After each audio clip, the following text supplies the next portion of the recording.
Africa Link. Zimbabwean President Emmerson Mnangagwa effectively killed the death penalty in Zimbabwe on the last day of 2024 by signing the death penalty abolition bill into law.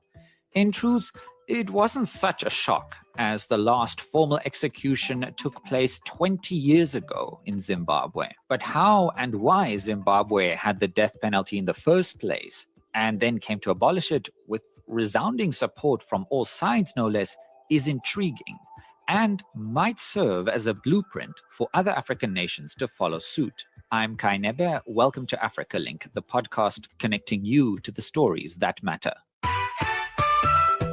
Africa Link, every weekday here on DW. Zimbabwean President Mnangagwa actually faced the death penalty himself as a 21-year-old in the 1960s during Zimbabwe's liberation struggle. Today, Zimbabwe has about 60 prisoners on death row, but their lives are set to be spared. And many Zimbabweans support Mnangagwa abolishing the death penalty, like truck driver Samuel Macheka. I think a man or a woman should just die a natural death. Even if he has committed a crime that deserves death sentence, I think it's better for that person to stay so long in prison. For student Tatenda Hanangwama, it's a religious question. It's supposed to be abolished because biblically one is supposed to take someone's life. So therefore, I think someone should receive a severe punishment instead. In fact, the idea of a state execution was so unpopular that Zimbabwe famously could not fill the vacancy of state executioner after 2005.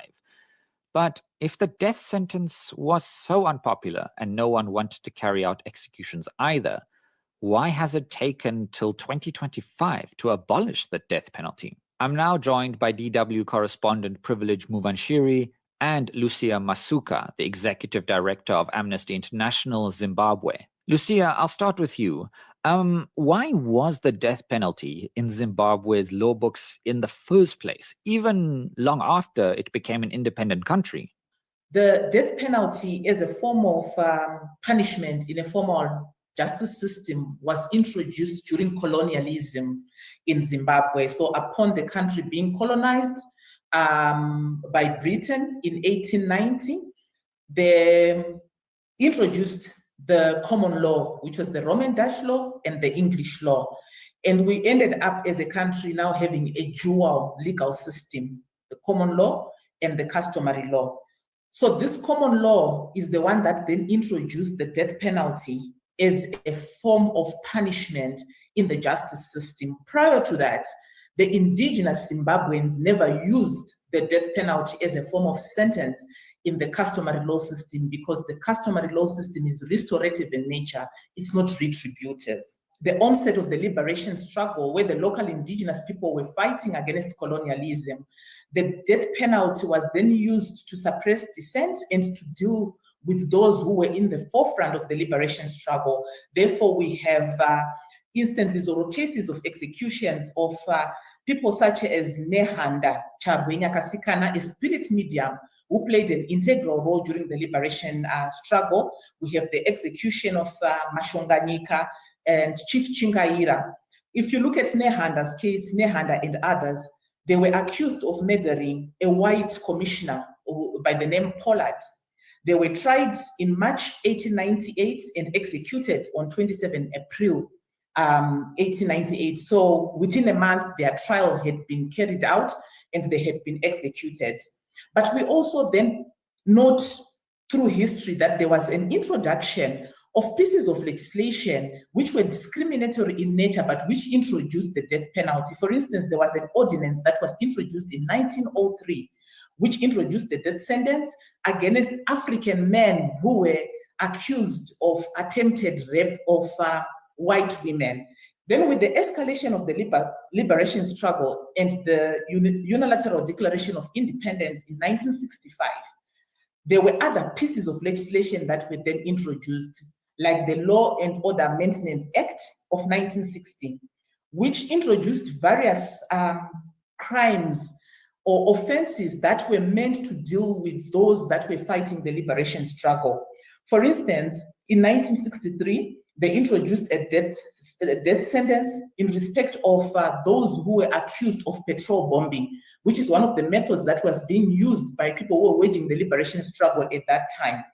Then in 1967, the death sentence was introduced again in respect of possession of firearms, where if you were found in possession of firearms, you would then be sentenced to death and executed. So you can see that it was actually being used for purposes of what they termed politically motivated crimes, but which were specifically against those who were waging the liberation struggle.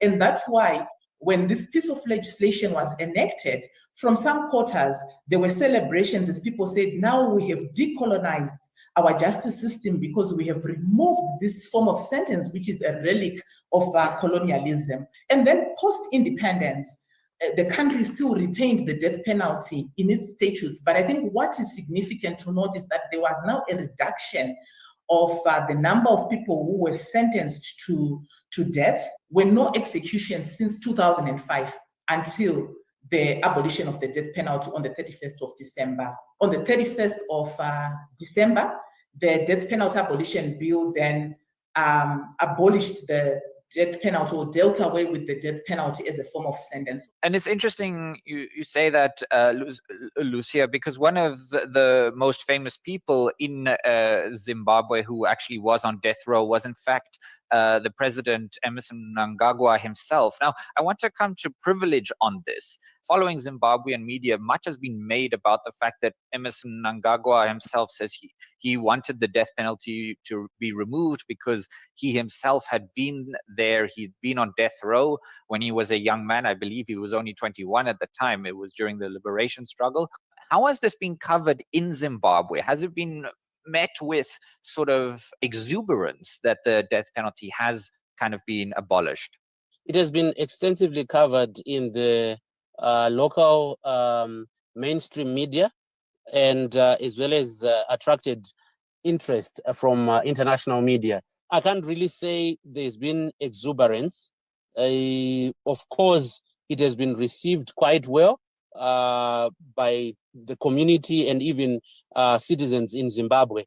Lucia actually said it well, that, you know, in terms of the culture of death penalty, Zimbabweans are not, have not been for retributive justice in terms of the death penalty, because breaking it down, you'd see that how they used to do it from way back is that they would then say, if somebody murders a member of a family or someone from some family, there would be negotiations probably that would happen between those families, because the other family would say they're afraid of the avenging spirit of the person who would have been murdered. They would pay a certain number of cattle to the family that lost a loved one in the process. Or in some worst cases, you would find that that family would demand maybe probably to have a girl to be given to this family that lost a loved one together with X number of cattle in terms of just appeasing that death. So it has been something, of course, from the time that the new constitution that we have now, the new constitution which was made in 2013, that you find that most people were not for the death penalty. A minority, yes, would say yes to death penalty. Some would say, okay, fine, an eye for an eye. If somebody kills, therefore they should be killed as well. But most people were not for the death penalty. Therefore, it's something that people have been following, of course, with keen interest. But in terms of the society itself in Zimbabwe, most people know, and they've never upheld the death penalty as a form of punishment. Yeah, I find this quite an interesting discussion, especially when you compare the Zimbabwe to its neighboring country, South Africa. And I'll come back to you, Lucia, on this. But South Africa, for instance, had the death penalty up until I believe it was 1994. But because in that country there has been a lot of crime and a lot of violent crime, where there are some quarters of the population that in South Africa that say, we should consider bringing the death penalty back. But Lucia, you're very much against this, from what I understand. And can you tell us why, in particular, particularly in the Zimbabwean context, that the death penalty is not considered really a deterrent to violent crime? There is no evidence, really, no empirical evidence that the death penalty deters crime. If anything, what we have observed is that in countries where they have abolished the death penalty, there hasn't been an increase in the number of murder cases. There is also an organization that collects information on the death penalty. It's called the Death Penalty Information Center. It analyzes murder statistics for states in North America. And they noted that the average murder cases in states which use the death penalty were actually higher than those without the death penalty for the period, I think, 2013 to 2020. In Zimbabwe, we had an interesting scenario. It should be a year ago when two men were sentenced to death for a ritual killing. And people celebrated, some quarters celebrated this conviction and sentence. But I think a few weeks thereafter, there was another case of ritual killing, which therefore shows that, look, the fact that there was a death sentence that was imposed doesn't necessarily mean that it sends a message to would-be murderers that they should not commit murder out of fear of the death sentence. Our view is that crime is as a result of multiple factors that intersect, which include poverty, which include unemployment, which include dysfunctional families, and so forth. Therefore, the focus of any justice system should also be to deal with some of these underlying factors, because harsh sentences do not necessarily translate to the reduction of crime. So as Amnesty International, we've been very clear. It infringes the right to life. It infringes the right to human dignity. And therefore, it should not be used as a form of sentence. I just want to go one more time to what you were saying about the specific Zimbabwe case.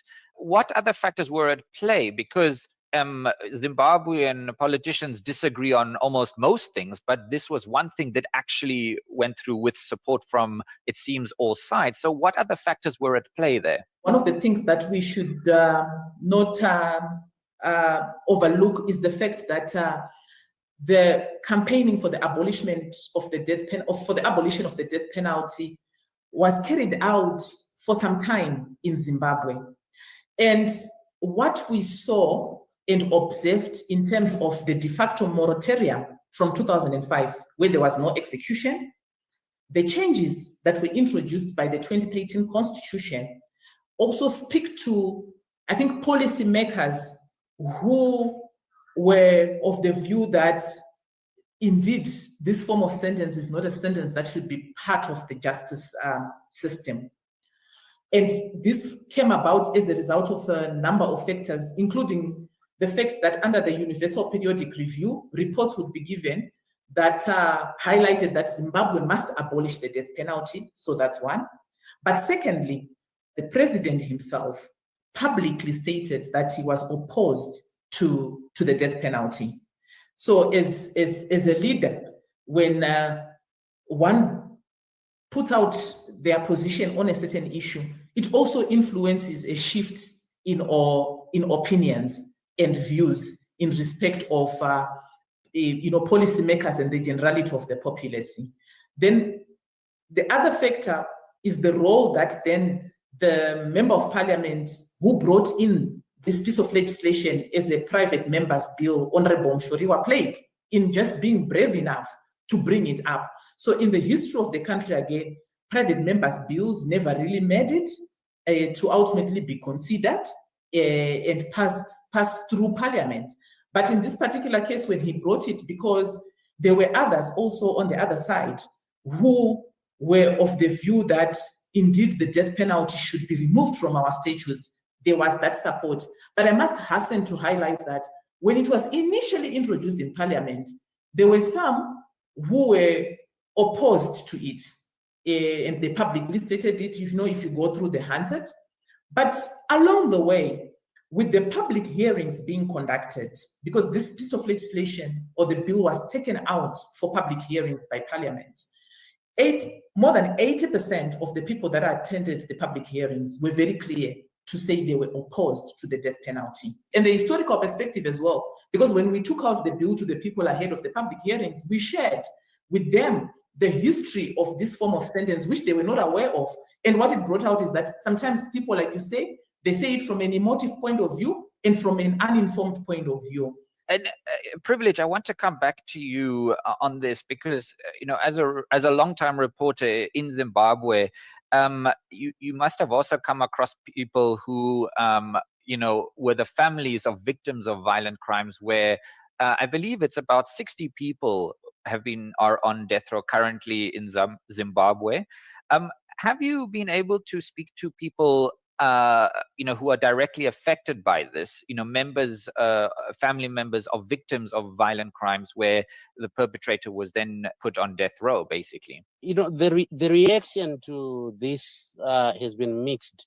You can treat it as case by case, but the majority, there's not been that appetite and drive, for people at family levels to campaign or push for the death penalty to be upheld. Of course, in some cases, like what has been mentioned by Lucia, to say that you have had cases where people are sentenced to death because of they were convicted because of ritual killings, and then before you know it, you have another ritual killing. So speaking to some families have not been, those that lost loved ones, maybe as a result of violent crimes. We have not had families that have vigorously campaigned or pushed the justice system to uphold the death penalty. If you go to Parliament, the private member bill that was brought, you asked earlier on about the issue of seeing the opposition and the ruling party working together to agree to pass the bill. One, if you look at the private member who brought the bill to Parliament, he himself is from the opposition. And the opposition, even during the making of the 2013 constitution, they were advocating for the abolition of the death penalty. Why?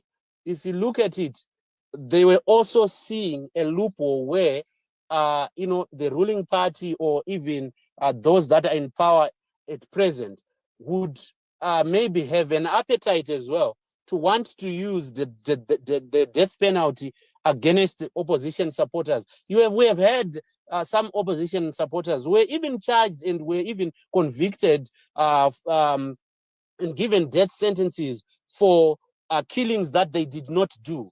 You see, so that's why you would see that. I think at the back of people's minds, they would say, okay, fine, what if it also happens to me? Would I want to get a death sentence simply because maybe I murdered someone?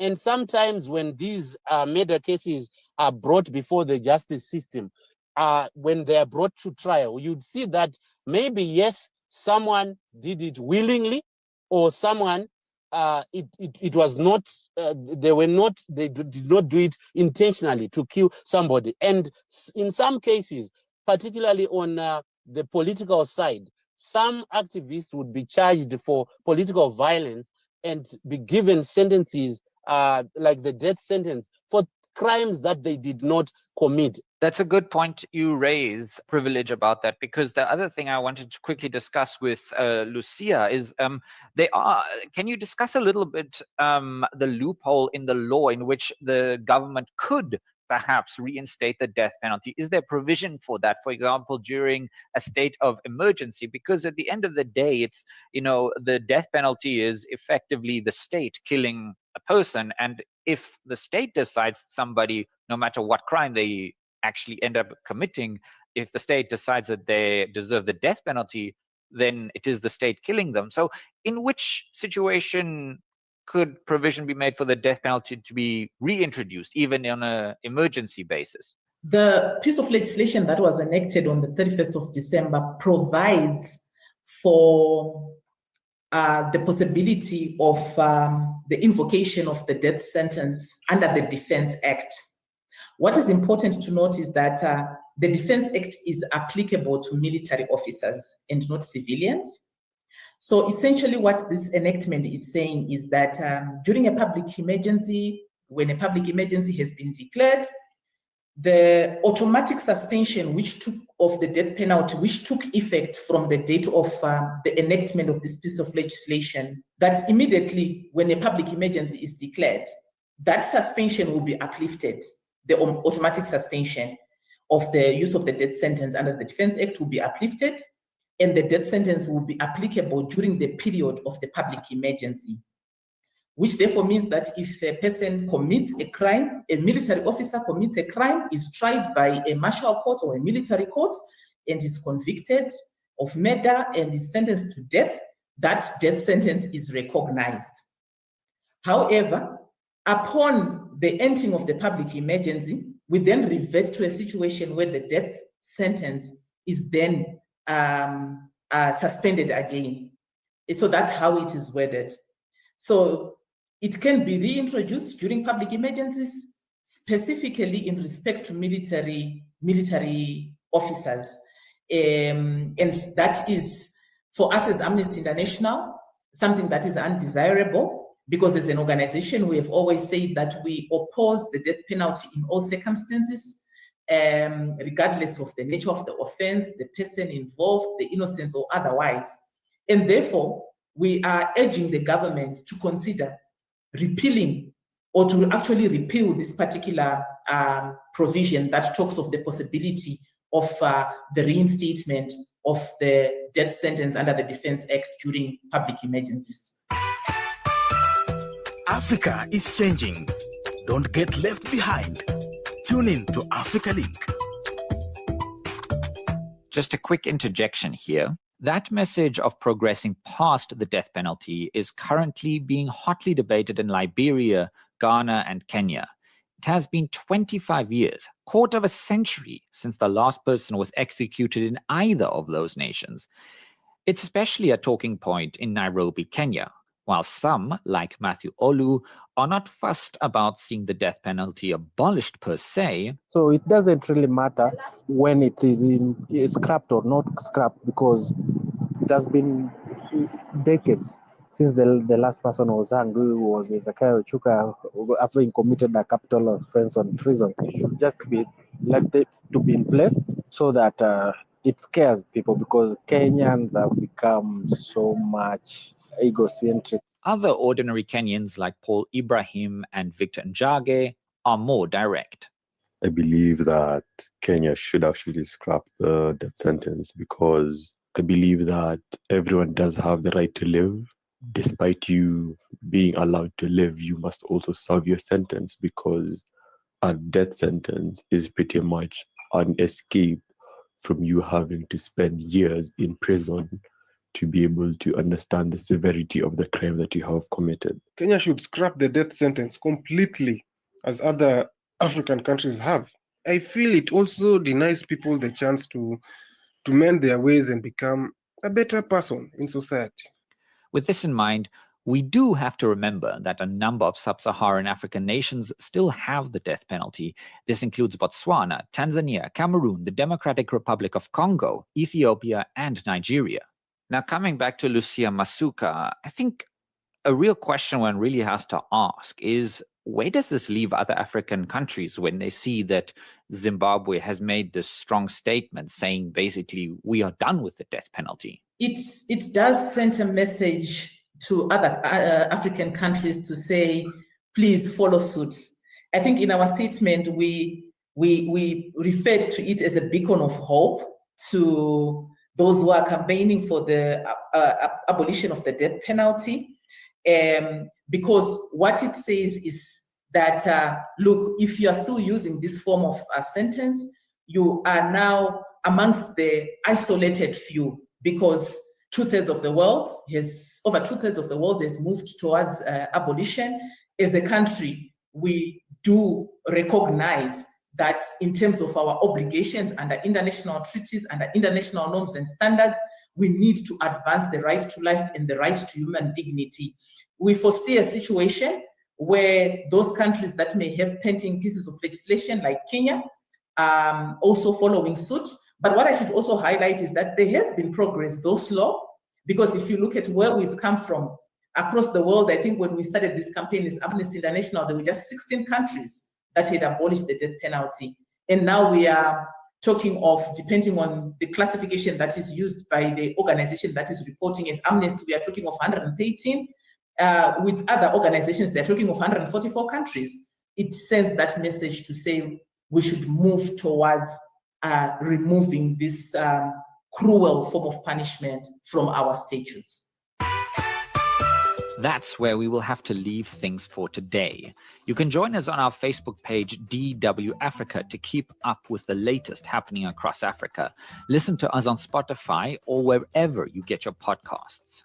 Thanks to co-producer Isaac Mugabe, who edited the show. I'm Cai Nebe.